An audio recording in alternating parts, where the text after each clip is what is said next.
bienvenue à la soirée des Ponts 2025. On respecte le timing. Bienvenue au musée du Quai Branly Jacques Chirac. Nous ne sommes pas dans ce musée par hasard. Ce musée est labellisé architecture contemporaine remarquable. Il est unique en tout point, d'un point de vue esthétique et technique. Et pour Jean Nouvel qui l'a imaginé, c'est un musée bâti autour d'une collection, un musée à l'architecture singulière pour des objets tout à fait singuliers. Vous l'avez peut-être visité préalablement au début de cette soirée, juché sur pilotis, arrimé au bord de Seine. C'est un édifice de 5 niveaux, complexe, chaleureux, similaire à une longue passerelle. Tout est courbe, fluide, transparent pour mieux servir son dessin, créer des ponts entre les cultures, susciter la curiosité et répondre aux attentes de différents publics, comme un écho à vous, les ingénieurs, bâtisseurs et créateurs, et à cette soirée des ponts. Créer des passerelles entre les générations, susciter la réflexion et répondre aux attentes de toute la communauté des ingénieurs. Cette 7e soirée des ponts s'articulera autour de 3 temps forts. D'abord, nous reviendrons rapidement sur l'actualité de la fondation, des alumni et de l'école, et nous honorerons le parcours de 3 étudiants. Notre 2e temps fort sera lui dédié au débat d'idées à 2 tables rondes. La première tentera de dresser les contours de la nouvelle génération de diplômés. Et la 2e nous questionnera sur la place et le rôle de l'ingénieur face aux défis environnementaux et sociétaux. Et enfin, pour conclure cette soirée, nous recevrons notre grand témoin, Antoine Picon, qui nous fait l'honneur de sa participation ce soir. Il nous racontera comment la figure de l'ingénieur résonne avec les mots histoire, évolution, éthique ou encore politique. Et pour introduire et lancer cette soirée, j'appelle notre hôte, Jérôme Bastanelli, directeur général du musée. On peut l'applaudir, ancien élève de l'école polytechnique et ingénieur en chef des ponts, des eaux et des forêts. Bonsoir. Bien. Bonsoir mesdames et messieurs, soyez les bienvenus dans ce beau théâtre Claude Lévi-Strauss du musée du Quai Branly Jacques Chirac. C'est à moi que revient l'honneur d'introduire donc cette belle soirée. Je voudrais évidemment vous remercier tous pour votre présence, remercier Thierry Duclos, le président de la Fondation, pour avoir choisi le musée du Quai Branly pour tenir cette cérémonie ce soir. Remercier aussi Boris Rovenzin et Thierry Déot de l'Association des anciens élèves, et puis Anthony Briand, le directeur de notre école, pour leur présence. Puis vous remerciez vous tous pour votre présence. Alors dans ce genre d'exercice introductif, il est d'usage de dire à quel point ça fait sens de recevoir les associations, les mécènes qui nous font l'honneur d'avoir choisi notre musée pour tenir leur réunion.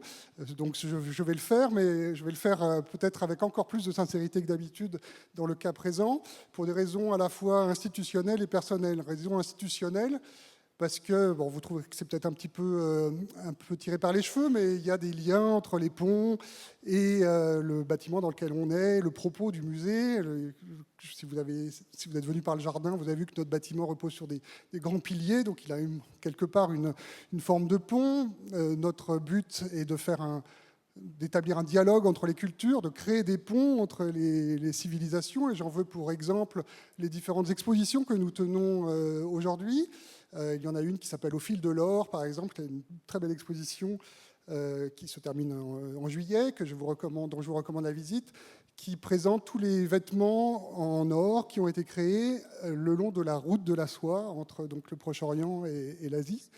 La 2e exposition qui me fait penser un peu au pont, aux chaussées en tous les cas, c'est l'exposition Dakar-Djibouti qui revient sur la grande mission d'exploration, la dernière grande mission ethnologique en fait, des années 30 avec Marcel Griol et Michel Léris, qui est une exposition qu'on a faite pour la première fois avec 10 musées africains, chacun portant un regard évidemment un peu différent sur cette histoire commune. Nous avons aussi une exposition qui s'appelle Objet en question, qui en fait revient sur la manière dont certains intellectuels, dans les années 1920-1930, se sont interrogés sur ce qu'est un objet d'art, à la fois de provenance archéologique, de provenance extra-européenne, et puis de provenance parfois d'usage. C'est à la fois les surréalistes les surréalistes et les archéologues qui se demandaient comment peut-on définir qu'un objet devient un objet d'art. Et dans cette exposition, il y a notamment des formes coniques qui ont été photographiés par Man Ray. Et donc, les gens qui ont quelques souvenirs de leurs études de mathématiques parmi vous seront peut-être intéressés par aller voir cette exposition, ne serait-ce que pour ça. Il y a beaucoup d'autres choses dans cette exposition, notamment une très belle sculpture de Giacometti, mais il y a ces formes coniques qui ont beaucoup inspiré Man Ray. Et puis la quatrième exposition que nous avons, c'est sur le Picasso japonais. C'est un artiste du XXe siècle qui s'appelait Taro Okamoto, qui lui n'a pas fait des ponts, mais qui est connu pour avoir construit une grande tour à Osaka qui s'appelle la Tour du Soleil, qui a été l'un des monuments qui existe toujours, et l'un des monuments emblématiques d'une exposition universelle. Voilà, donc on s'occupe un peu, même de manière un peu allégorique, pardon d'avoir été long, de ponts et de chaussées dans ce musée. Et puis, d'une manière personnelle, ça me fait aussi plaisir de vous accueillir parce que je suis moi-même ingénieur des ponts et chaussées, et il y a peut-être même un lien d'ailleurs entre Jacques Chirac et ma présence ici, puisque c'est sous la présidence de Jacques Chirac que l'ingénieur de l'aviation civile que j'étais alors est devenu, grâce à la fusion des corps, ingénieur des ponts. C'est comme ça que je me suis retrouvé ingénieur des ponts. Et puis c'est grâce à Jacques Chirac que ce musée existe. Voilà, donc je voulais aussi lui rendre hommage avec ce petit clin d'œil. Je vais donc conclure en vous souhaitant à nouveau la bienvenue, en vous invitant à revenir au musée si vous n'avez pas visité ces expositions. Et puis si vous ne pouvez pas le faire ce soir, enfin si vous n'avez pas pu le faire aujourd'hui, j'espère que vous pourrez profiter, pardon pour cette mauvaise blague, du mois de mai et de ces nombreux ponts. Merci beaucoup, bonne soirée. Merci Jérôme Bastianelli, merci beaucoup. Alors depuis 1997, la Fondation des Ponts soutient le développement de l'école, de ses élèves. Elle est reconnue d'utilité publique et elle s'est donné 6 missions: soutenir la recherche et l'innovation pédagogique, accroître le rayonnement international de l'école, permettre à l'école de disposer des installations et des équipements requis pour son développement, mais aussi accompagner les étudiants, promouvoir leur diversité, encourager l'excellence, aider les étudiants qui se lancent également dans la création d'entreprises et valoriser le très riche patrimoine historique et scientifique de l'école. Merci donc à Thierry Duclos, son président, de bien vouloir me rejoindre.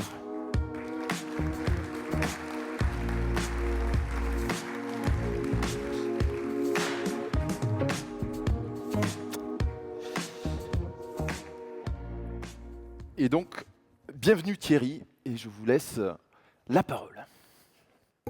Chers amis, chers partenaires, chers donateurs et chers camarades, non, ce ne sera pas le discours du parti, ce sera juste le discours de mon parti pris sur ce qui nous amène ce soir ensemble. Donc bienvenue à toutes et à tous dans ce lieu magnifique qui a été fort bien présenté. Savourez donc à chaque instant de vos visites les différents événements que nous avons préparés pour vous. Je tiens d'ailleurs à adresser mes remerciements tout particuliers pour commencer à nos partenaires. Ils sont marqués là sur ce panneau: Meridiam, Tractebel et Aéroport de Paris. Ils ont bien sûr apporté un sérieux coup de main pour préparer cette soirée, mais ils sont aussi des partenaires tout au long de l'année de l'école et de ses élèves. Voilà, donc ils disposeront d'un espace pour vous présenter leurs propres réalisations. Alors maintenant, passons aux réalisations de l'année, année qui a été fort riche et qui s'est inscrite, si je puis dire, dans les pas de la Nuit des Ponts, qui a permis de lancer un certain nombre de projets réalisés donc durant l'année. Nous avons tout d'abord inauguré notre nouveau dispositif d'aide aux entrepreneurs, c'est le prêt d'honneur. Nous avons accordé 3 prêts pour un montant de 80 000 €, contribuant ainsi au lancement, grâce à ce financement, de 3 entreprises innovantes issues de l'école.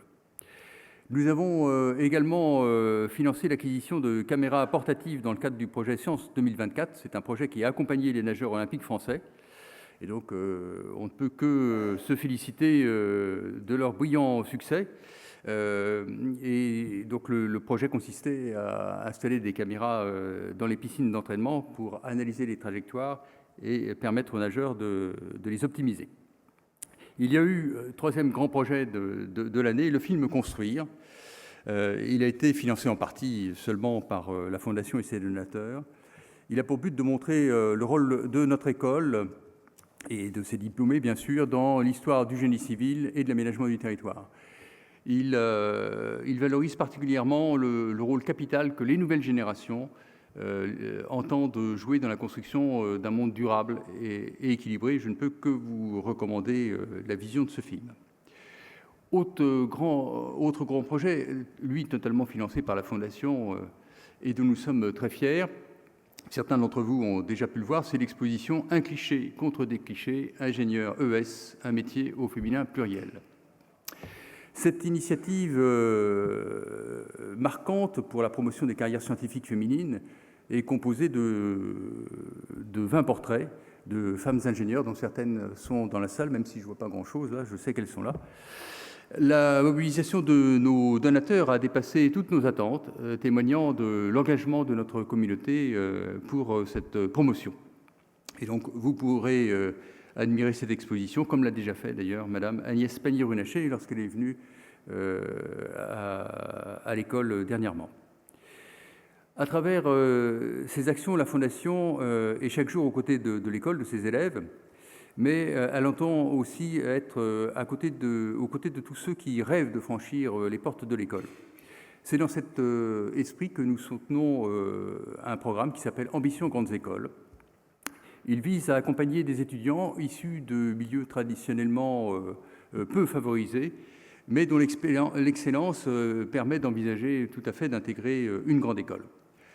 Ce programme comprend un tutorat par des élèves des ponts, des webinaires pour apprendre à passer les concours et la visite du campus.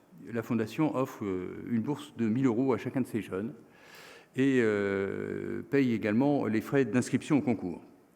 Par ces engagements concrets, nous voulons affirmer une conviction forte, celle que l'excellence n'a de sens que si elle est ouverte à tous les talents, quelles que soient leurs origines. Avec les financements, donc au-delà de ces financements, nous avons aussi souhaité, plus que jamais, associer nos donateurs à la vie de l'école. Vous l'avez peut-être constaté vous-même, que ce soit lors des vœux du directeur, de la fête de la science ou lors des rendez-vous sciences et société, nous avons voulu à chaque fois associer des donateurs à ces éléments de la vie de l'école. Ce soir, vous pourrez d'ailleurs en avoir un aperçu complémentaire. L'école et le service de documentation ont préparé pour vous une présentation exceptionnelle faite de magnifiques images d'archives ainsi qu'une exposition qui est là-haut, intitulée « La matière à toutes les échelles ». Et je ne voudrais pas être trop long, donc je m'achemine vers ma conclusion. Mais avant de conclure, je voudrais vous parler d'un projet qui marquera sans doute un tournant dans l'histoire de l'école, dans celle de la Fondation et de notre communauté tout entière. Il s'agit de l'intégration de l'école dans l'Institut Polytechnique de Paris. Donc ça, Anthony en parlera bien mieux que moi. Ce projet est accompagné de la construction d'un nouveau bâtiment sur le plateau de Saclay, une implantation secondaire de l'école, et il nous appartient aujourd'hui de matérialiser ce rapprochement. C'est dans cet esprit que nous portons le projet le plus ambitieux de l'histoire de la Fondation, donc la construction d'un nouveau bâtiment, qui sera la propriété de la Fondation et de Pont Alumni, et dont l'école sera le locataire. Ce bâtiment, dont le budget est aux alentours de 40 millions d'euros aujourd'hui, doit permettre à l'école de franchir une étape décisive dans son développement, en affirmant à la fois sa place et en favorisant les synergies avec l'écosystème de Saclay. Et il offrira à ses élèves, aux chercheurs, aux enseignants, un cadre digne de toutes ses ambitions. Pour réussir ce projet, vous le devinez, nous aurons plus que jamais besoin de votre soutien. Alors, j'ai aussi coutume, lors de ces discours, de faire quelques citations de chiffres, mais là, je vous en fais grâce. Vous pourrez lire notre prochain rapport d'activité. Je voudrais à mon tour remercier Jérôme Bastianelli, qui nous a accueillis très, très chaleureusement. Je voudrais en profiter pour saluer les membres de notre CA, qui sont bénévoles et très impliqués. Et puis aussi, je ne le vois pas s'il est là, Louis-Marie, notre fidèle délégué général.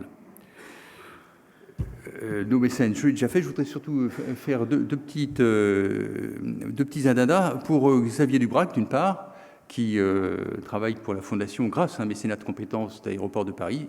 Il a été pour beaucoup dans l'organisation de cette soirée. Et puis, un grand salut à Camille Laborie, à qui nous devons tant de choses, et qui nous quitte, si je puis dire, ce soir.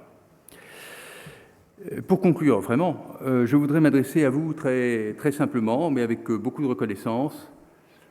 Si la Fondation peut aujourd'hui accompagner les projets de nos élèves, soutenir la recherche, promouvoir la diversité et préparer l'avenir de l'école, c'est grâce à vous. Cette générosité n'est pas qu'un appui financier. Elle est une déclaration de confiance, une affirmation que l'avenir des ponts mérite d'être bâti avec soin, avec ambition et par l'ensemble de la communauté.